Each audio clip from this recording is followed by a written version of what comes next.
माझी खेडी 5,000 नव्हती आहे आणि प्रदूषणामुळे फफुटा बसतो त्याच्यावर दर हप्त्या परत धुवावे लागते गळ. फक्त आता पाऊस चालू आहे म्हणून आता बंद आहे धुणं. व्यापारी घेणारच नाही. जर राख जर गळावर बसली तर व्यापारी उचलणारच नाही. तर आम्ही काय करायचं?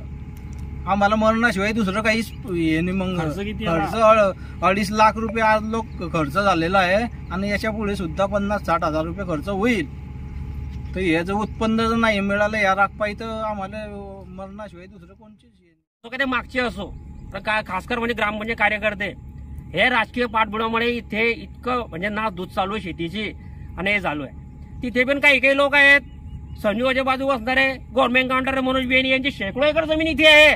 तेच भाड्याने देत आहे. राख काळा टाका, राख काळा टाका.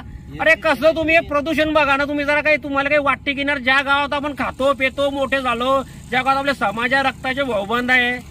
आता इथे लेवपाटी समाजाची जागा आहे पहा तुम्ही. इथे पूर्ण स्मशानभूमी आहे.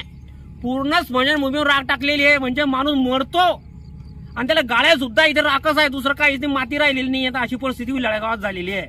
म्हणून मी यामधून सांगतो आमदार संजय भाऊ सावकारे आणि आदरणीय नाथा भाऊ, तुम्ही गावात येऊन तपास करा. तुम्ही असं कोणा सांगण्यावरून कोणा कार्य सांगण्यावरून तुम्ही डायरेक्ट निर्णय घेऊ नका.